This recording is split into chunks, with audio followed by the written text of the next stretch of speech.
أعوذ بالله من الشيطان الرجيم. بسم الله الرحمن الرحيم. ألف لام ميم. أحسب الناس أن يتركوا أن يقولوا آمنا وهم لا يفتنون. وَلَقَدْ فَتَنَّا الَّذِينَ مِن قَبْلِهِمْ فَلَيَعْلَمَنَّ اللَّهُ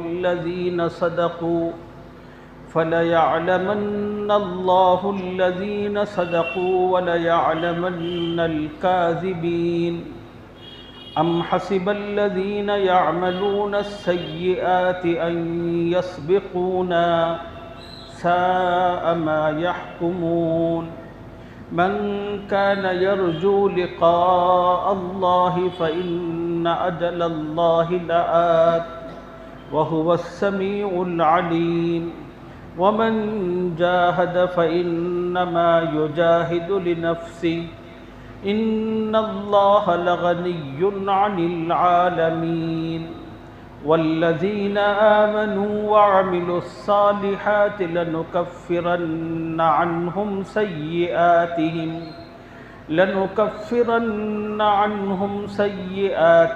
ولنجزينهم أحسن الذي كانوا يعملون. صدق الله العظيم.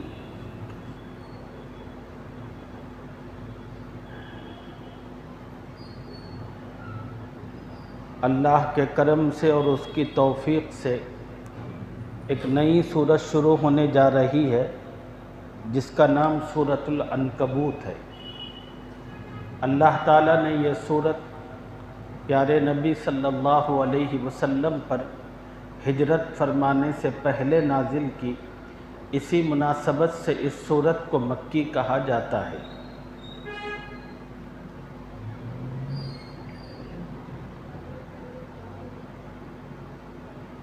اس سورہ مبارکہ میں 69 آیتیں ہیں اور 7 رکوع ہیں۔ شروع کرتا ہوں میں اللہ کے نام سے جو بڑا مہربان نہایت رحم والا ہے۔ الف لام میم، یہ حروف مقطعات ہیں، ان کا علم اللہ اور اس کے رسول بہتر جانتے ہیں۔ ہم لوگوں کو اس آیت مبارکہ کی جو بھی مراد ہے اس پر ایمان رکھنا چاہیے۔ اللہ تعالیٰ اس کی جو بھی برکتیں ظاہری اور باطنی ہوں گی وہ سب کی سب عطا کریں گے۔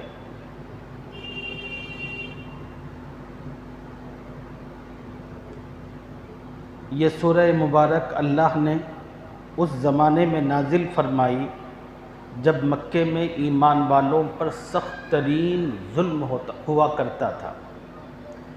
مشرکین کی جانب سے ایمان میں داخل ہونے والوں کو بے انتہا مارا پیٹا جاتا تھا۔ اللہ نے اس پس منظر میں اس سورہ مبارکہ کو نازل فرما کر ایمان والوں کی تسلی اور ان کے اطمینان کا سامان کیا۔ پہلی آیت مبارکہ میں اللہ تعالیٰ فرما رہے ہیں ایمان اور آزمائش یہ دونوں ملی جلی چیزیں ہیں۔ جو ایمان میں داخل ہوگا اس کی آزمائش ضرور ہوگی، اور آزمائش کا مقصد کیا ہوتا ہے؟ آزمائش کا مقصد ہوتا ہے کھرے کھوٹے کو الگ کرنا۔ اگر آزمائش نہ ہو تو سارے کے سارے لوگ اپنے آپ کو مسلمان کہلوائیں گے۔ اللہ تعالیٰ نے آزمائشیں، مصیبتیں، مشقتیں اسی مقصد کے تحت رکھی ہیں تاکہ دنیا کو پتہ چلے سچا مسلمان کون ہے، حق پرست اور توحید پرست کون ہے، جھوٹا کون ہے، منافق کون ہے۔ یہ ساری کی ساری اصلیت واضح ہو جائے، اس مقصد کے تحت اللہ نے آزمائشیں رکھی ہیں۔ یہ آزمائشیں فقط اس امت کے ساتھ مخصوص نہیں تھی، نبی علیہ السلام سے پہلے اس دنیا میں جتنے پیغمبر گزرے اور وہ پیغمبر جن امتوں میں اللہ کا پیغام لے کر پہنچے، اور ان امتوں میں جن لوگوں نے نبی کے اس پیغام کو قبول کیا، اس زمانے کے لوگوں نے اس نبی کی امت کے ایمان والوں کے ساتھ بھی ظلم و ستم کا ایسا ہی معاملہ کیا۔ اللہ تعالیٰ پچھلے زمانے کی تاریخ صحابہ کرام کو بیان کرتے ہوئے تسلی دے رہے ہیں کہ تم لوگوں کے ساتھ جو مار کٹائی ہو رہی ہے، ظلم و ستم کے جو پہاڑ تم پر توڑے جا رہے ہیں، یہ کوئی نئی اور انوکھی بات نہیں ہے۔ جب سے دنیا بنی ہے اللہ نے حق اور سچائی کا سلسلہ جاری کیا ہے، تب سے اللہ تعالیٰ نے آزمائشوں کی یہی کیفیت رکھی ہے، اور وہ کیفیت جس طرح پچھلے لوگوں کے ساتھ تھی اسی طرح تم لوگوں کے ساتھ بھی ہے، اور پچھلے لوگوں نے صبر کیا تھا، تم لوگ بھی صبر کرو۔ اور تم لوگوں کے ساتھ تو تکلیف مصیبت اتنی خاص نہیں ہے، تم سے زیادہ سخت ترین تکلیفیں انبیاء کو پہنچائی گئی۔ حضرت نوح علیہ السلام کو ایمان کے خاطر جن شدتوں، مصیبتوں اور تکلیفوں سے گزارا گیا، ان کی زندگی ایک ضرب المثل بن چکی ہے۔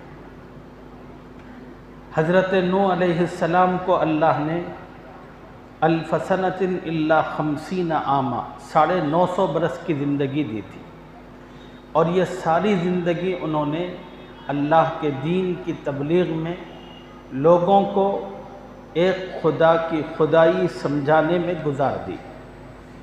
نوح علیہ السلام جب لوگوں کے سامنے اللہ کی وحدانیت، اس کی قدرت، اس کی قوت کی بات کرنے کے لیے تشریف لے جاتے تو لوگ اپنے کانوں کو انگلیاں ٹھوس کر یا روئی یا کپڑے ڈال کر بند کرتے تھے تاکہ نوح علیہ السلام کی آواز ان کے کانوں میں گھسنے نہ پائے، اور نوح علیہ السلام کو اتنا مارتے تھے کہ وہ بے ہوش ہوتے، یہ سمجھ کر کہ نوح ختم ہو چکے ہیں۔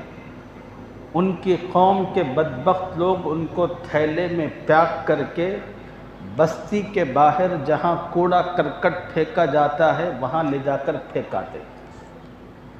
اللہ تعالیٰ فرشتوں کو بھیجتے تھے، وہ فرشتے آتے حضرت نوح علیہ السلام کو اس تھیلے سے باہر نکالتے تھے، پھر وہ لوگوں کے درمیان اسی جذبے کے ساتھ، اسی اسپرٹ کے ساتھ اللہ کی بات لے کر نکلتے تھے۔ پھر قوم ان کے ساتھ یہی سلوک کرتی تھی، پھر ان کو مارتی تھی، پیٹتی تھی، پھر وہ بے ہوش ہو جاتے تھے، پھر ان کو تھیلے میں پیک کر کے پھر لا کر باہر پھینکتی تھی۔ ابراہیم علیہ السلام کے واقعات اللہ نے قرآن میں بیان فرمائے۔ ابراہیم علیہ السلام کو کتنے سخت ترین حالات سے گزارا گیا۔ سب سے پہلے توحید کے نتیجے میں ان کو ان کے گھر سے نکالا گیا۔ باپ نے ہی کہا تھا لَإِن لَّمْ تَنْتَهِ لَأَرْجُمَنَّكَ وَاهْجُرْنِي مَلِيًّا، بیٹا ابراہیم اگر تو یہ توحید کی دعوت اور بات سے باز نہ آیا تو سب سے پہلے پتھر مار مار کر میں تجھے ہلاک کروں گا۔ چنانچہ سب سے پہلے باپ نے حضرت ابراہیم علیہ السلام کو گھر سے باہر نکالا، پھر ابراہیم علیہ السلام اسی توحید کے خاطر پہلے گھر سے بعد میں بستی بھی چھوڑنی پڑی، ایک پردیس میں جا کر قسمہ پرسی کی زندگی گزارنی پڑی۔ پھر وہ جا کر اس بستی میں چند دن سکون کے ساتھ بھی نہیں ٹھہرے تھے، اللہ نے کا ایک اور امتحان آیا۔ ان سے کہا کہ ابراہیم اپنے بیوی اور بچے کو جو بڑی زمانے اور عرصے کے بعد خدا نے ان کو دیا تھا، کہا کہ اب ان کو لو اور چلتے رہو۔ ابراہیم علیہ السلام نے پوچھا کہ اے اللہ کہاں جانا ہے؟ اللہ نے کہا بس چلنا ہے، منزل آئے گی تو ہم خود بتا دیں گے۔ اور رہبر جبرائیل امین تھے۔ ابراہیم علیہ السلام بیوی بچے کو اونٹنی پر بٹھایا اور جبرائیل رہبری کرتے رہے اور ملک شام سے نکل کر مکہ پہنچے۔ پتہ نہیں کتنے مہینے لگے ہوں گے اس سفر میں۔ اب جہاں آج اللہ کا گھر بنا ہوا ہے بیت اللہ، وہاں پر لا کر خدا نے کہا کہ ابراہیم بیوی بچے کو چھوڑو اور چلتے بنو۔ کیا کیوں؟ سوال ہی نہیں تھا۔ ایک شوہر ہونے کی حیثیت سے بیوی کی محبت ان کے دل میں تھی، باپ ہونے کی حیثیت سے بیٹے کی محبت دل میں تھی، لیکن وہ اللہ کے پیغمبر تھے اور عبدیت کی شان اتنی زیادہ تھی، وہ شان ہر شان پر غالب آئی۔ خدا نے کہا کہ پلٹو چلتے بنو، تو انہوں نے کہا کہ ٹھیک ہے اللہ۔ یہ نہیں پوچھا کہ اے اللہ یہ رہیں گے کہاں پر، یہ کھائیں گے کیسے، نہ یہاں پر کوئی گھر ہے، نہ انسان ہے، نہ چرند پرند ہے، کوئی سوال نہیں۔ خدا نے کہا چھوڑو اور چلو، بس انہوں نے چھوڑ دیا اور چلے گئے۔ اور جب وہ جا کر لینے لگے تو بیوی نے پیچھے سے دامن پکڑ لیا، پوچھا کہ ابراہیم کہاں چھوڑ کر جا رہے ہیں؟ تو ابراہیم علیہ السلام کے دل کی کیفیت کیا ہوگی، تھوڑا سا تصور اور اندازہ کریں آپ۔ یہ آزمائشیں تھیں جو ان پر ہوئی۔ ابراہیم علیہ السلام ان تمام مرحلوں اور آزمائشوں کو پورا کیا۔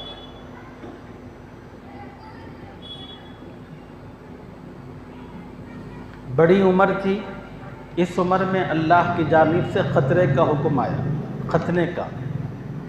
ابراہیم علیہ السلام ختنہ کیے ہوئے نہیں تھے۔ اب اللہ کا حکم آیا، تیز لکڑی لی اور اپنے جسم کے اس مخصوص حصے کو پکڑ کر اس تیز لکڑی سے کاٹا اس کو۔ آپ تصور کرو، یہ کون ہے؟ ابراہیم علیہ السلام۔ وہ حصہ جسم کا خون ہو گیا۔ جبرائیل امین تشریف لائے اور انہوں نے آ کر کہا کہ ابراہیم صرف اللہ کی جانب سے ختنے کا حکم تھا، تم نے تھوڑا بھی انتظار نہیں کیا، میں جنت سے آپ کے لیے آلہ لے کر آ رہا تھا ختنہ کرنے کا۔ خدا کی فرما برداری اتنی، اور ہمارے نبی حضرت محمد صلی اللہ علیہ وسلم، آپ پر تو ظلم و ستم کی حد اور انتہا کر دی گئی۔ نبی صلی اللہ علیہ وسلم نے فرمایا لقد اوذیت فی اللہ ما یوذی احد، لوگوں اللہ کا دین اور اللہ کا پیغام پہنچانے میں مجھے جتنا ستایا گیا دنیا میں کسی پیغمبر اور نبی کو اتنا نہیں ستایا گیا۔ وَأُخِفْتُ فِي اللَّهِ مَا يُخَافُ أَحَدٌ، اور اللہ کے دین کے معاملے میں مجھے جتنا ڈرایا گیا، سماج کے سرداروں نے اور مالدار لوگوں نے مجھے جتنا خوف زدہ کیا، اتنا کسی اور نبی کو نہیں کیا گیا۔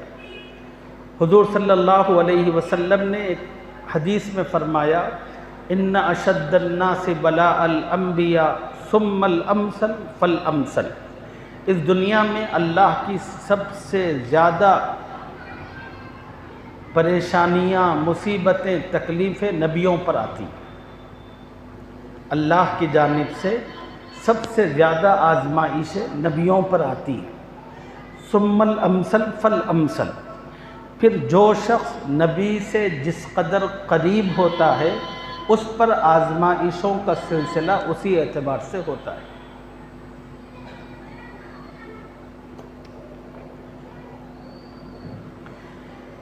اللہ کا کرم ہے کہ آج ہم لوگوں پر کسی قسم کی کوئی آزمائش ہی نہیں ہے۔ اب یہ جو آزمائش نہیں ہے اس کی دو وجہ ہیں۔ حقیقت کیا ہے وہ اللہ بہتر جانے۔ دو چیزیں میری سمجھ میں آتی ہیں۔ پہلی چیز یہ سمجھ میں آتی ہے کہ اس امت کی تمام تکلیفوں کو نبی صلی اللہ علیہ وسلم نے برداشت کر لیا۔ آپ کی برکت سے، آپ کی دعاؤں کی وجہ سے اللہ نے بعد میں آنے والے تمام کمزوروں کو چھوڑ دیا۔ ایک بات تو یہ سمجھ میں آتی ہے۔ دوسری بات یہ سمجھ میں آتی ہے، آزمائش جو ہوتی ہے وہ ایمان کے اعتبار سے ہوتی ہے۔ جس آدمی کے ایمان میں جس قدر مضبوطی ہوتی ہے اللہ تعالیٰ اس پر اسی طرح آزمائش لاتے ہیں۔ خدا معاف فرمائے، مجھے یہ سمجھ میں آتا ہے کہ ہمارا ایمان اس لائق ہے ہی نہیں کہ ہم پر کسی قسم کی آزمائش ڈالی جائے، اس لیے کہ آزمائشیں ایمان پر آتی ہیں اور ہمارے اندر وہ مطلوبہ معیار ہے ہی نہیں، جس کی وجہ سے ہم پر کوئی آزمائش آ ہی نہیں رہی۔ ورنہ قرآن مجید کی ان آیتوں میں اللہ نے اصول اور ضابطہ بیان فرمایا۔ وہ ضابطہ یہ ہے کہ ایمان اور آزمائش یہ دونوں چیزیں لازم و ملزوم ہے، ایک دوسرے سے اٹیچ ہے۔ جو ایمان لائے گا اس کو ضرور آزمایا جائے گا۔ ایسا نہیں ہے کہ کوئی ایمان لائے اور اس کو چھوڑ دیا جائے۔ اسی کو اللہ فرما رہے ہیں، دیکھیے، احسب الناس ان یترکوا ان یقولوا آمنا وہم لا یفتنون۔ کیا لوگوں نے یہ خیال کر رکھا ہے وہ صرف اتنا کہنے پر چھوٹ جائیں گے کہ ہم ایمان لائے اور ان کو آزمایا نہ جائے گا؟ ایسا نہیں ہوگا۔ جب کوئی کہے گا کہ میں ایمان میں داخل ہو چکا ہوں تو پھر اس کو آزمایا ضرور جائے گا۔ وَلَقَدْ فَتَنَّا الَّذِينَ مِن قَبْلِهِمْ فَلَيَعْلَمَنَّ اللَّهُ الَّذِينَ صَدَقُوا وَلَيَعْلَمَنَّ الْكَاذِبِينَ۔ بلا شبہ ہم نے ان لوگوں کو آزمایا تھا جو ان سے پہلے گزر چکے، اللہ ان کو ضرور معلوم کرے گا آزمانے کے ذریعے جو ایمان میں سچے ہیں، اور ان کو بھی معلوم کرے گا جو جھوٹے ہیں۔